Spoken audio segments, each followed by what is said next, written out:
This is A View from the Bunker. Now, here's Derek Gilbert. Chronicling the long history of conflict between Islam and the West is a thankless task.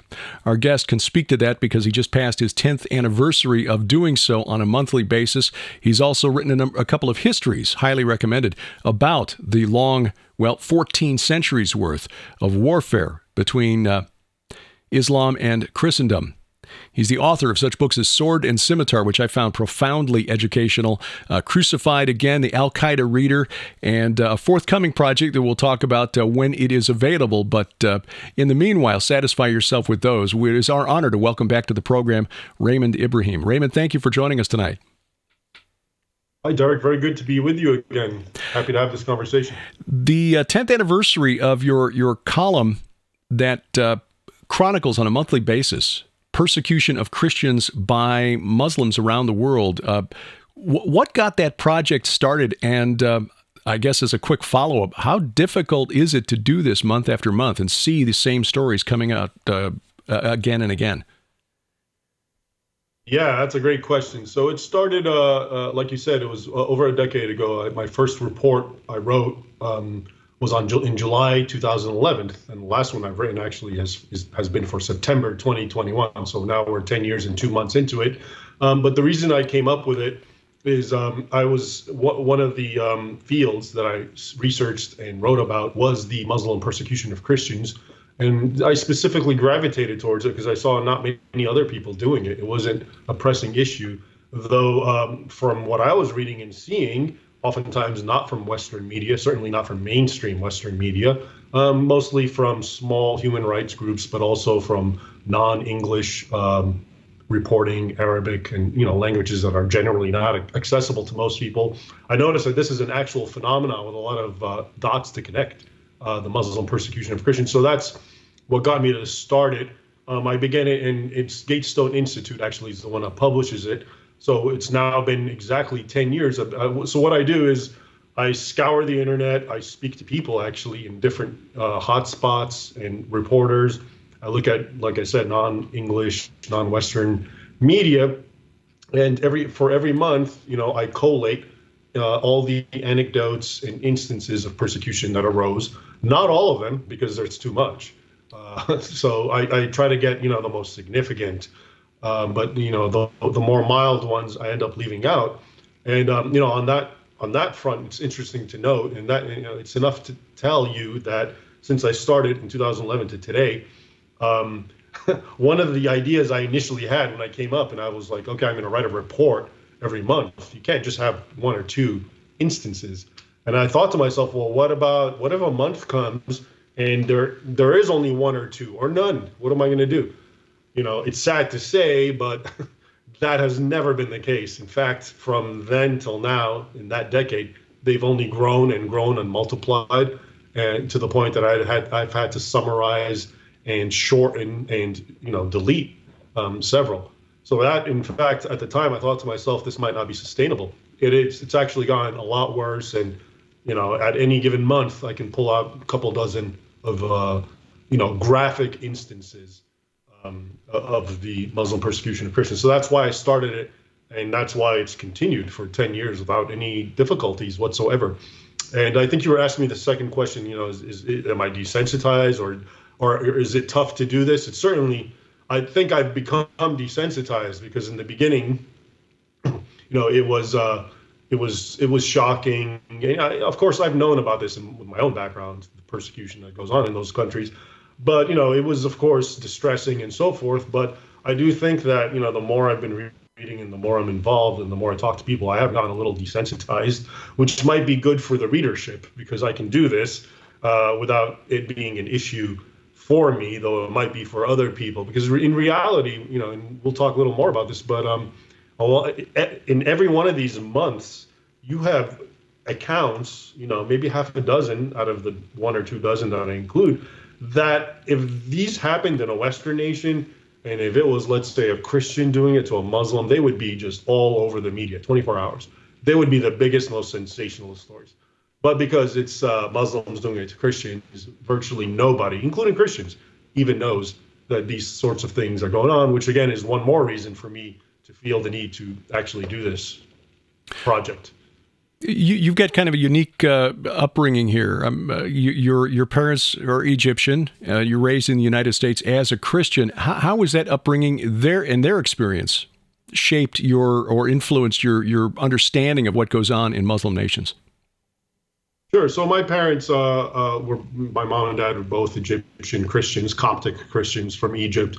I was born here and raised here, as you say. So I had the added benefit of, being well acquainted with that culture, and including traveling to the Middle East, Egypt, and other countries, and of course, being a Native American. So I think that's helped. Those two parts of my mind complement one another to make to help make sense of this in a way that makes sense to Western people who don't get the full picture. So that definitely has helped. If you're an American, and you've never been to that country, if you don't speak the language, if you don't, most importantly, understand the culture, because you have to understand, Islam is not so much a rigid doctrinal system. It is that, and that is an issue. And when we talk about radical Muslims and fundamentalists, it's Muslims who, basically live out the letter of the Sharia law. But above and beyond that, people don't understand that it's sort of been, it infuses the culture. So even if you're not a radical Muslim, elements of this are in your life, and you end up. So in my mind, for example, what Muhammad did is he deified tribalism. He's a 7th century Arab, which is 100% a tribal culture and society. That's all they know.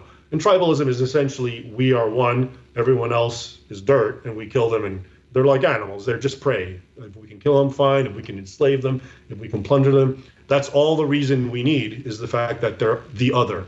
So this is tribalism, 101. And I think what Muhammad did is he took tribalism and it turned it into, God says tribalism. And so now tribalism has become ossified, deified amongst that culture, to the point that even if you're not a religious or pious Muslim, elements of this tribalism are just in you because the tribalism precedes the religion. If anything, the religion has just now given it a divine veneer, making it harder to break away from. Because now it's not just something that's primordial or innate or cultural. Now it's something that God demands of you. So I think that actually is in my opinion, the forefront reason that you have Islamic animosity to the rest of the world, specifically Christians in this context, less so than So ISIS will come up and tell you, the Quran says, fight Christians and Jews, people of the book. And they'll quote verses 929, 95, and all this, and, fight the people of the book until they pay jizya and feel humbled in 929. But the average Muslim may not even know that, but they've sort of been, they're part of that tribalistic worldview where the other is the bad guy. And it doesn't even matter what they do. They need to know their place. They need to be, oppressed. And in fact, Islamic doctrine is one of the most pivotal one that few Americans or Westerners know. It's called, in translation, I translate it loyalty and enmity. In Arabic, it's called al-wala wal-bara. You can translate it to mean hate and love.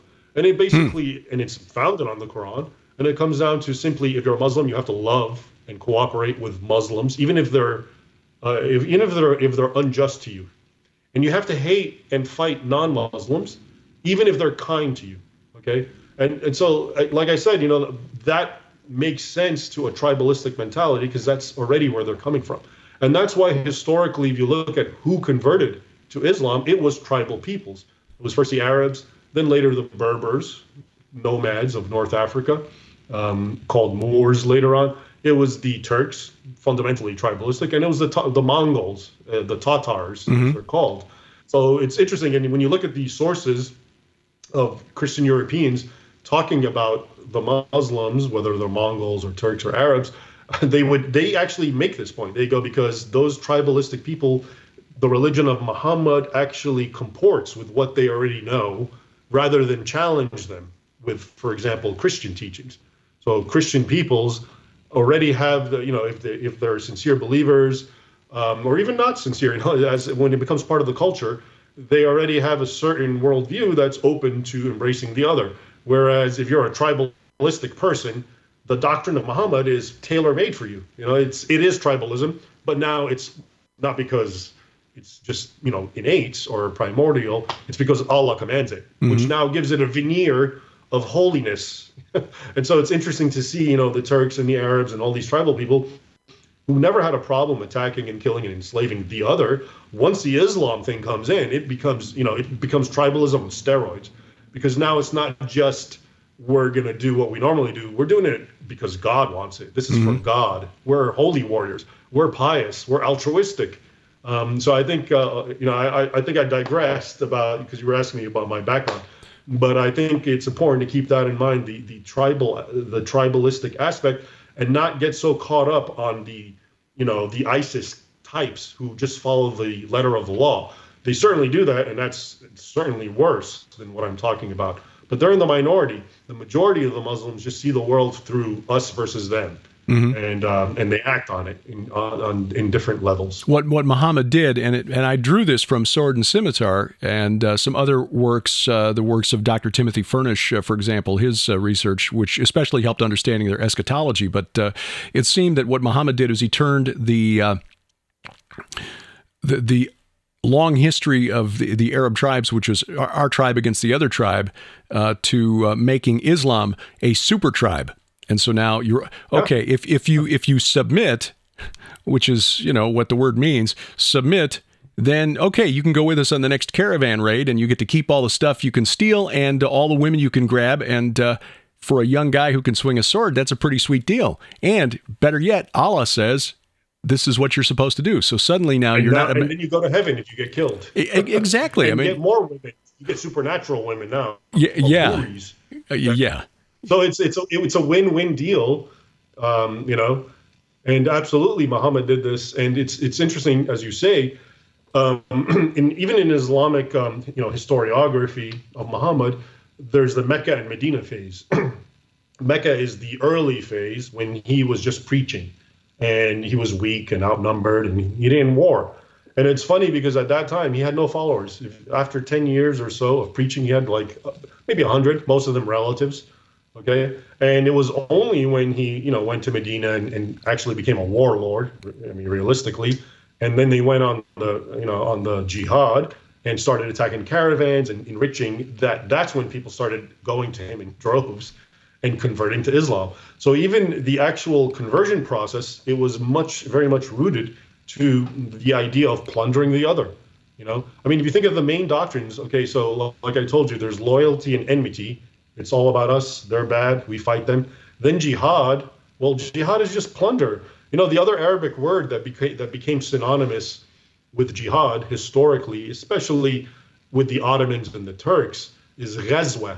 Okay, and it's transliterated usually Ghazwa, and that's why the Muslim who does this is called a ghazi or a ghazi, depending on how they transliterate it. And that word simply means raid. So the Arabic word to raid and plunder is synonymous with jihad, and they're used interchangeably. Okay, so holy warriors amongst the Turks are ghazis, but that word only means a raider and a plunderer. But it will be used interchangeably with a mujahid, a jihadist. Okay, and again, it just shows you it's just all about raiding and plundering on the other, but under the aegis of righteousness and doing it for God, which just completely, rather than challenge Christianity, would challenge this worldview. This worldview just emboldens and makes Muslim, pushes its adherents deeper into tribalism. And that's why, okay, so when you go to Europe and you see these enclaves of Muslims and this is why, because they are tribalism 101, or tribalism on steroids. They can't get along with the infidel or be part of their culture or cooperate with them. They have to hate them, and it's sad because the infidel, in this case Western leftists especially, make themselves extra repulsive, in my opinion, and to the point I can't blame the Muslim for not wanting to hold hand and go hand in hand with the leftist agenda and like them. If anything, they do have contempt for them, even more so than is required by their faith. So, it's a really bad, situation with all these ingredients. That's the thing that really blows my mind is that what I was trying to read up before I wrote my book, Bad Moon Rising, a couple of years ago, as I was looking at the spiritual aspects here and, getting speculative to a degree because there's no there's no Vatican as such in Islam that sends out these dictates. And so and even if there were, I was trying to look behind that to see what the supernatural motivations were for a number of these things. But when you look at the actual history, as you've done in Sword and Scimitar and your other works, it seems pretty clear that the data shows that there is a long history of war that has taken place and plundering that's taken place. Robert C. Davis at Ohio State University, I guess it's the Ohio State University, back in 2003 wrote a book that should be shocking to people, where he pointed out that by his calculations, more than 1 million Europeans were probably enslaved by Muslim pirates between 1530 and 1780. That's between the time of Henry VIII and King George III. And the very first war that America fought as a new nation was against the Barbary pirates because they were enslaving our sailors. They were stealing our stuff and enslaving our sailors. And yet, quoting the Quran to justify it. Right. When Jefferson and Adams were asking their ambassador in London, why are you doing this? It's, well, this is our religion. This is what we're supposed to do. And they couldn't get their heads around it. That hasn't changed much to this day because you still have Western historians writing rather friendly histories of Islam. One, and I don't recall the author's name, but I wouldn't say it anyway. She basically excused the caravan raiding that Muhammad introduced as sort of his innovation on tribalism. Karen Armstrong, yes, thank you. You're right on it. She excused it away as by saying, they had to do this because there just weren't enough resources in Arabia. It's like, no, look, I'm sorry. When you're taking stuff that belongs to someone else on pain of death, that's just morally wrong. And I think most of the world's religions throughout history would have agreed, but Muhammad managed to turn that into a sacred act. And so I guess my question is, in 10 years of research and reading what Western academics have been writing about this practice that's been ongoing since the early 7th century, why don't Western academics get it? I think because they have a certain, ideological blinders that just anything that goes against what they want to believe, they just won't accept. They don't care. They don't want to hear it. And what I'm talking about, what we're talking about here, which is Muslims persecuting Christians just because a religion says so, flies in the face of what, the powers that be, the left, wants to say. They want to say the exact opposite. Their entire narrative is based on the fact that, the white man, which is, I think, synonymous with the Christian man, is the bad guy. And everyone else is a victim of him because a white man, the Christian, is a racist and blah, blah, blah.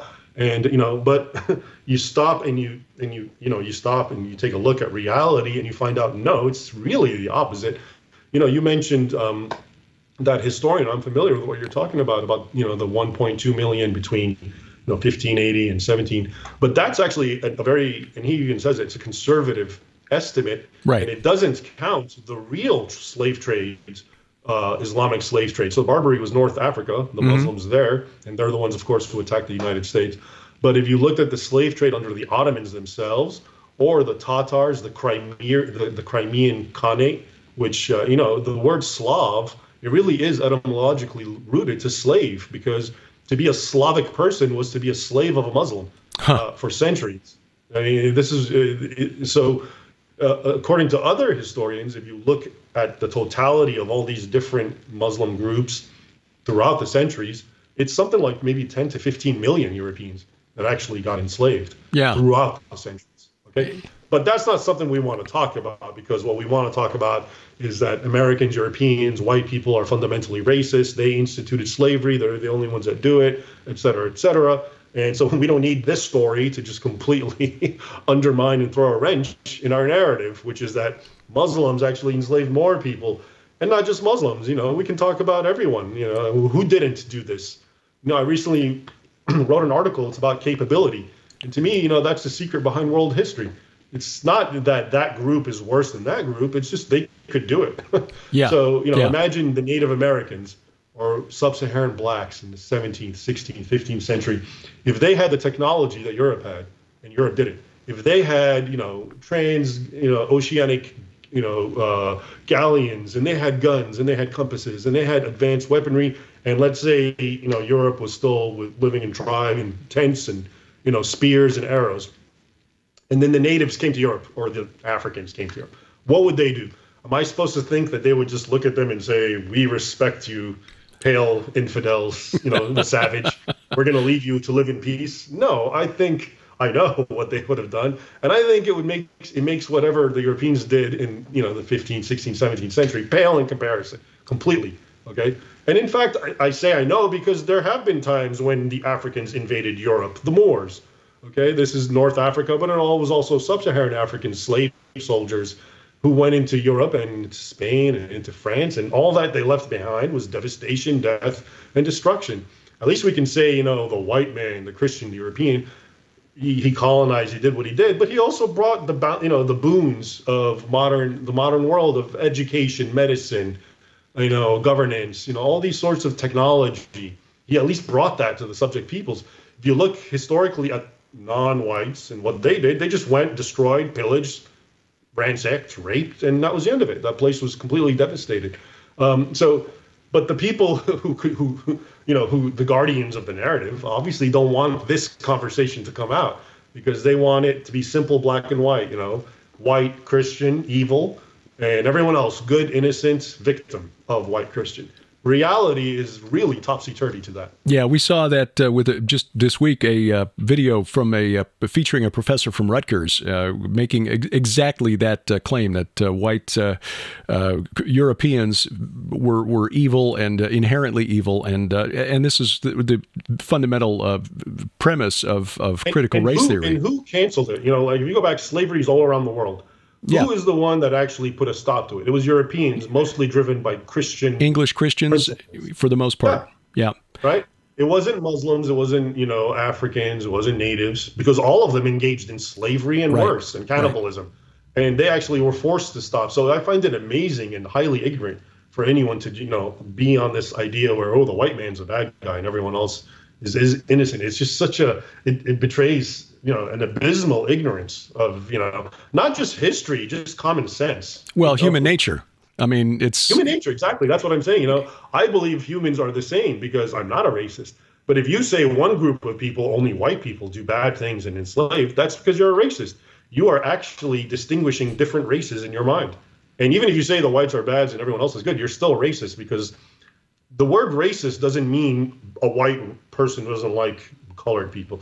The word racist really means you distinguish between the races, okay? So even if I were to say something complimentary, like, Africans are athletic, okay? That seems complimentary. It is racist because I have distinguished them. I've said there's something different about them. So when I say all races behave the same when given a chance, which is to be, go on conquest and subjugate the other, okay? That is not a racist. But to say only one group, that just belies a very racist mentality. And again, it's pointless even saying that because people don't get it. Yeah. Well, they don't want to get it. Well, exactly. And when you go back through history, you can find that there is, as far back as there's been writing, ancient Sumer, the Sumerians have records of slaves that were brought in from, and it was always the other. It was the Amorites or the Gudians or the Kashites or somebody else that they were enslaving and putting to work on their behalf.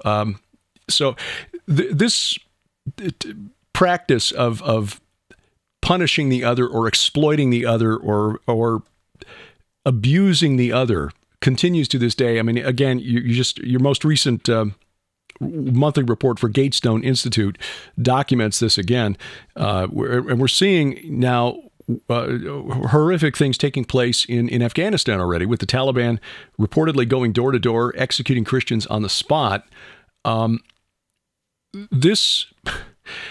It struck me today as I was thinking, how do we frame this conversation? How do we deal with this? And again, I think the thing that drives me most crazy, and it's got to absolutely drive you out of your mind, is the ignorance of the Western media, the willful ignorance of the Western media and Western academics.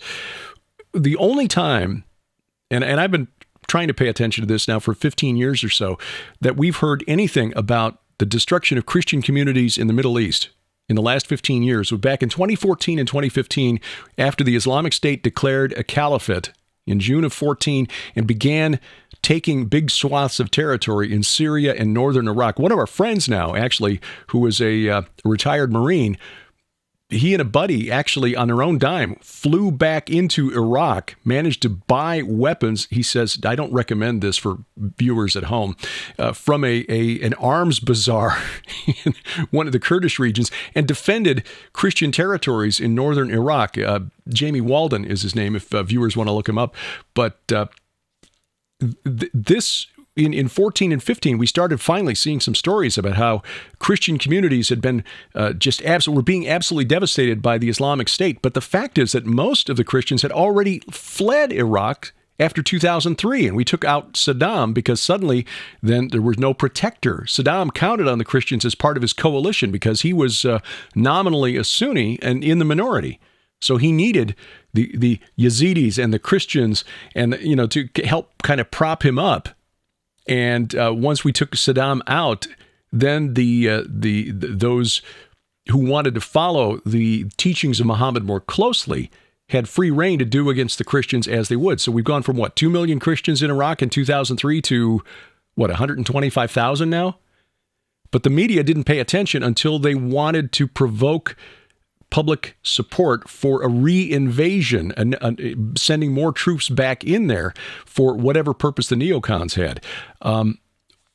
Again, why so selective when it comes to, the poor Christians in the Middle East are being oppressed when that's been going on since the early 7th century?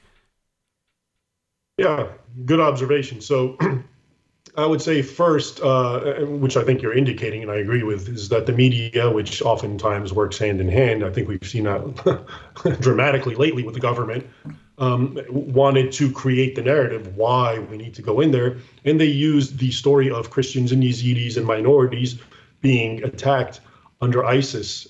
So I agree with that. And I think the other thing is, whatever ISIS would do, and ISIS is the Islamic State in Iraq and Syria and so forth, also in Yemen later, Yemen and Libya later on. But whatever they would do, it was okay for the media because it could always be dismissed as this is a group that has nothing to do with Islam. These are radicals beyond extreme, and this isn't how real Muslims act. And to some extent, they're right because your average Muslim didn't really do that sort of thing vis-a-vis religious minorities, Christians, and so forth. So it was very easy to, on the one hand, use them to, bolster support for invasion. And on the other hand, you're really not demonizing Islam because, this is a radical way, whatever direction, right? I guess in this case, they want to label them. But what I found interesting is that, so ISIS and terrorists do spectacular attacks. They will bomb a church and kill 30, 40 people. Okay, or barge in and just open fire and kill and whatever. But like you're saying, before and after ISIS, so ISIS is really between late 2014 until 2017, 18, or 19 actually, whenever they start waning, even though they're still around, obviously. But during that high point, they did what they did, and it was okay to report it. But before that and after that, Muslims in general, which includes the average Muslim individual, which includes Muslim mobs, which includes religious clerics, which includes the authorities themselves, okay? Military authorities, the presidents, the parliaments of an Islamic country, were all to lesser in sensational degrees engaged in one level or other of discrimination or persecution of Christians. And that never appeared on the media, which actually I think supports your point. With that, they were only using this for one particular agenda. Okay, if it was about human rights, way before ISIS, and right now, the issue with what's happening to Christians is more than enough. These reports that I've been writing for 10 years now, put aside ISIS, the sorts of things that happen every month. Okay, imagine a grown Muslim man who has 3 wives, goes and kidnaps an 11-year-old Christian girl, rapes her, and then says she's a convert to Islam, okay? And the girl's not allowed to speak to her parents. And then the judges side with the man and give the girl to him. That story has played out. I think I see that every 2-3 weeks. Wow. To the point that I read it and I go, wait, is this a repeat of what I read last week? And I figure it out, and no, it's a new story. Same exact thing. Okay. Imagine that. That doesn't deserve some kind of media attention here in the West. I thought we were these social justice warriors that can't handle, if you just using the wrong pronoun is the end of the world. But you can take a little girl and oftentimes little boys and rape them, and then the judge and the country itself awards the, so it's one thing to say the guy did what he did. He's a bad guy. He's a criminal. He's not a representative of Islam. But then the judge himself will actually agree with him. So imagine a story like that, okay? Or if you go to Egypt, all the time you get all this discrimination. You can't build a church. You can't even repair a church. And if you do, it's the end of the world, okay? And that's rooted in Islamic teaching. And all sorts of other things. And, and just, something recently that's been happening to me, which I'm shocked. Facebook locked me out, and I'm not, I go on Facebook to put an article, and I'm done. And the next time I log in is to put another article. So I went in to log in and put in an article, and I found out I was locked out for 24 hours. And why? Because of an article I posted 8 months ago about what the Islamic State did to those 21 Christian cops in Libya in 2015.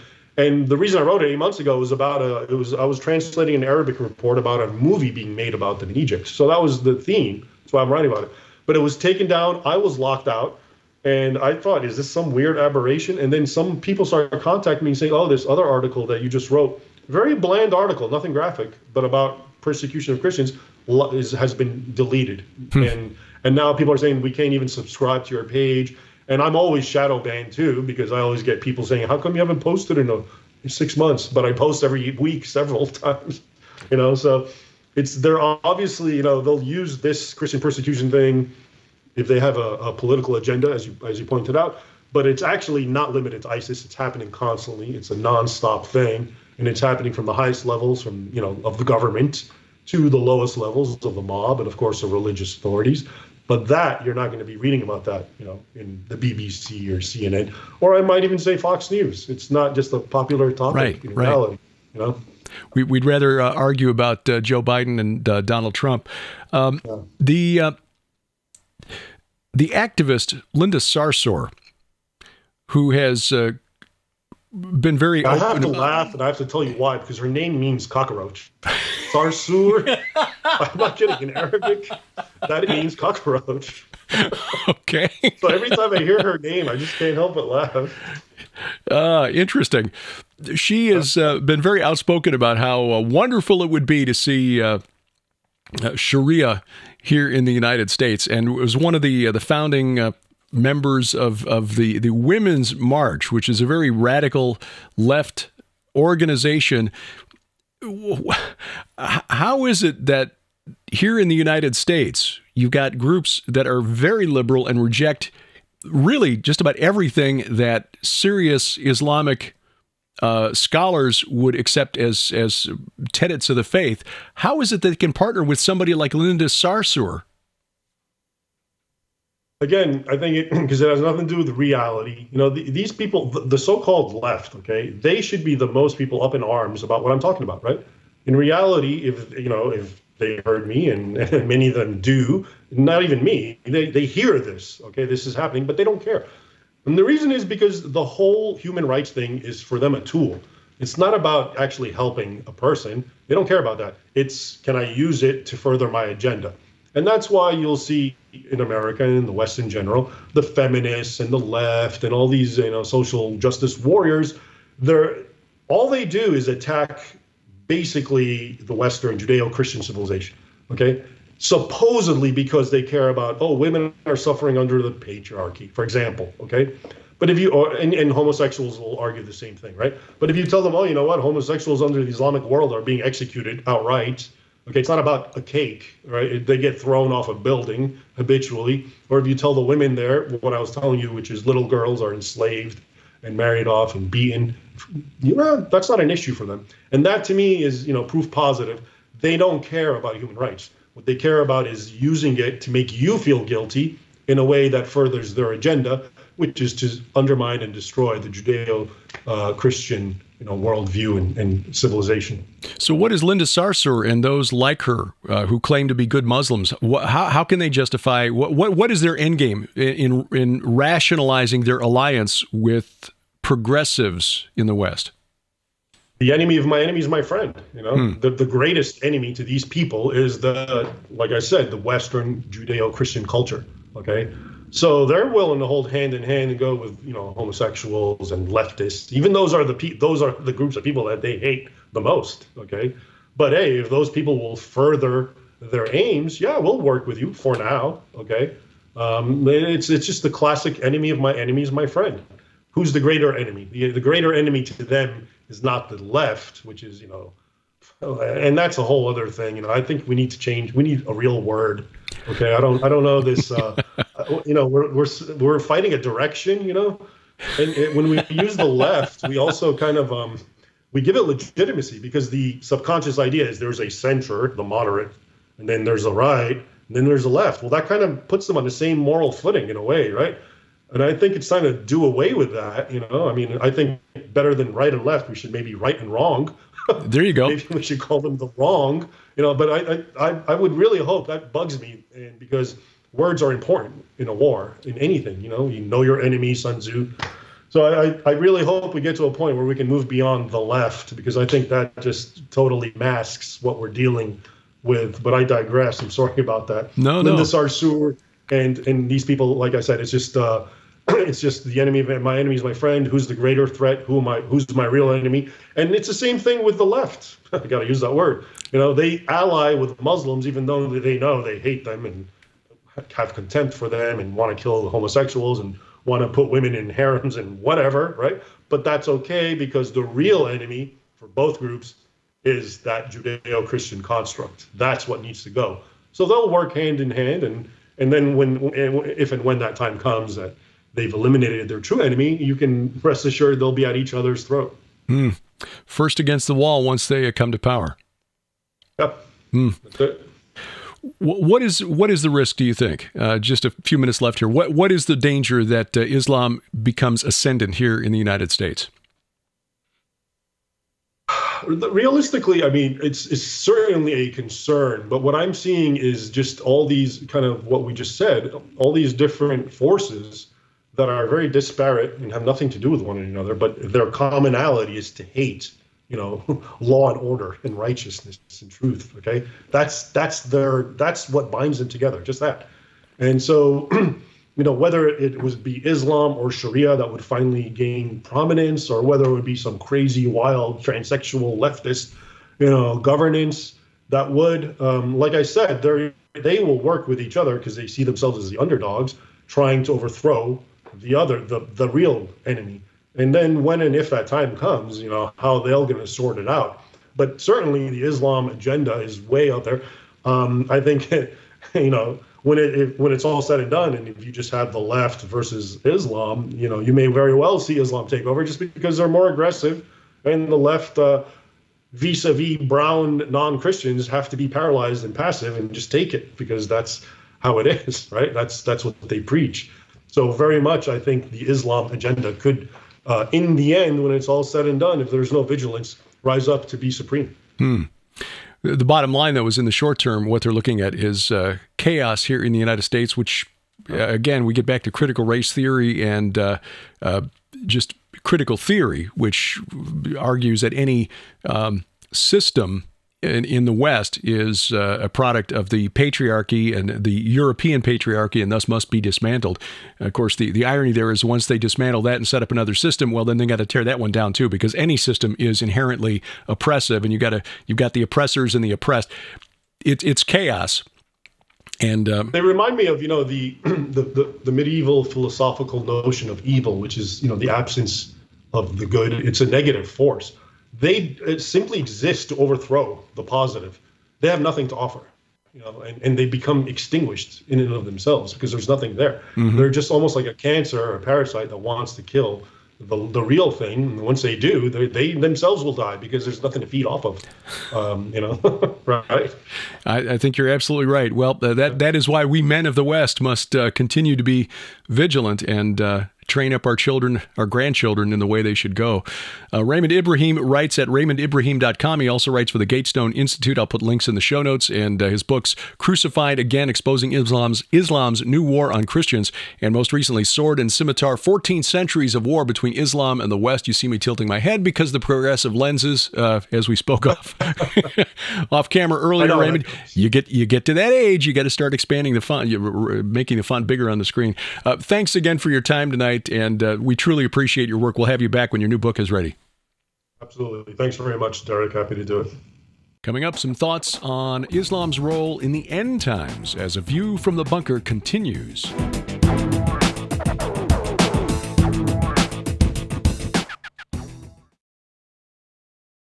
Where were you on 10/13? As the Middle East erupts in chaos, a devastating wave of terror shocks the nation. Thousands lie dead. An apocalyptic Christian cult is blamed. And suddenly, believers disappear as internment camps spring up almost overnight. Meanwhile, a deadly virus spreads. A desperate country demands answers, and only a few dare ask, what's in the vaccine? FBI Special Agent Joe Eunice follows a trail of evidence to a small town in Iowa and a young boy who received a mysterious email from God. Now, racing against time, Agent Eunice finds himself working side by side with reclusive internet broadcaster Barney Eisen. Together, they discover a disturbing truth at the center of the conspiracy. They wrestle not against flesh and blood. The God Conspiracy, a novel by Derek P. Gilbert. Get it now in paperback and Kindle. From Rose Avenue Fiction.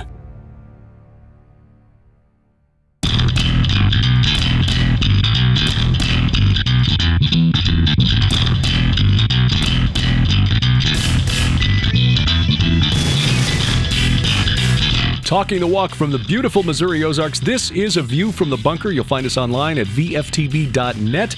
You'll also find us on social media, Twitter at View from Bunker, or my personal account at Derek Gilbert. That's DEREK. As long as they'll keep me on there anyway. Facebook, View from the Bunker is where the page is found. You can log in there, leave your thoughts about the program.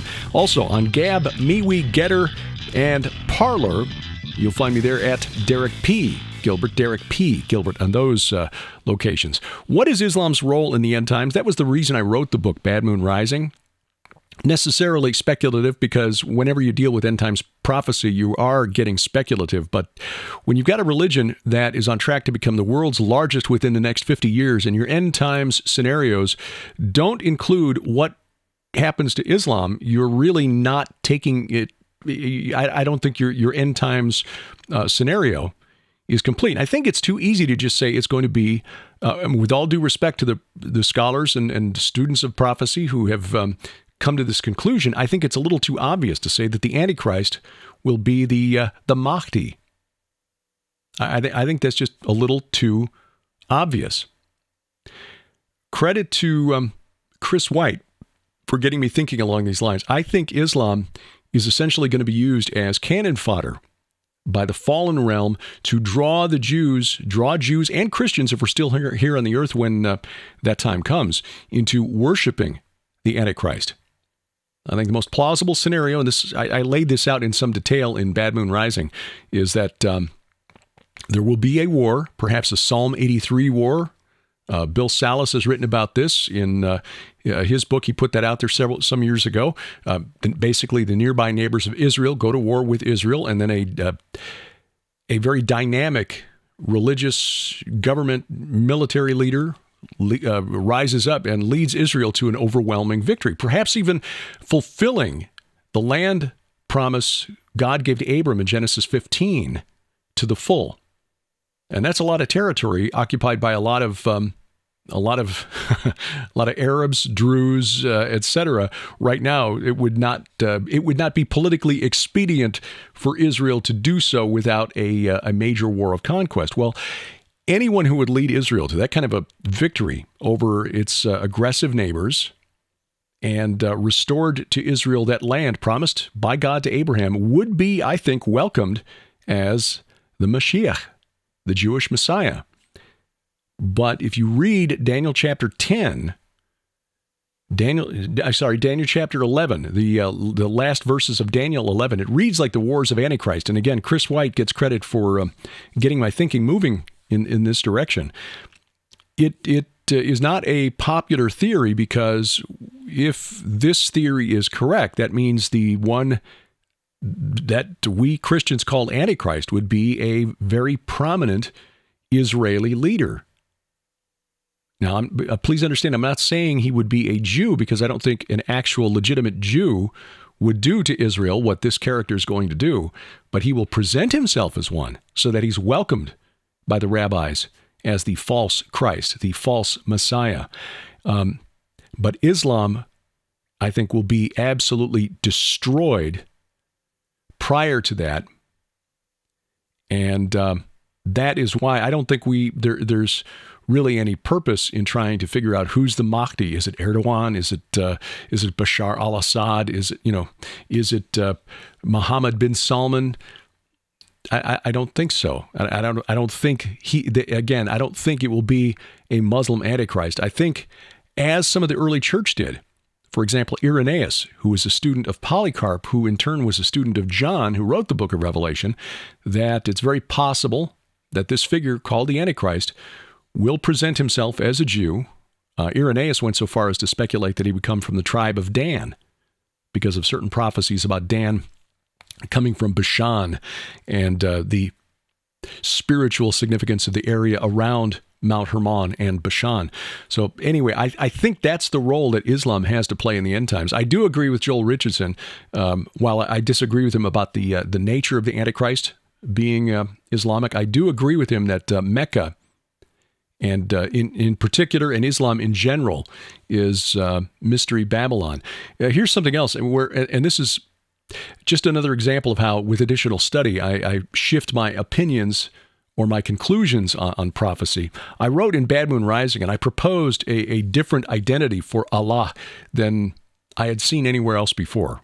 And I argued that Allah was not a single entity, but a coalition of the old gods of Mesopotamia who'd been taken by surprise by the resurrection of Jesus Christ. We read this in 1 Corinthians 6, verses 6 through 8, where Paul,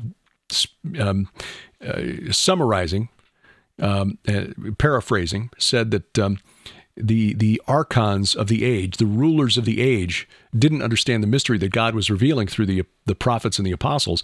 As if they had, they would not have crucified the Lord of glory.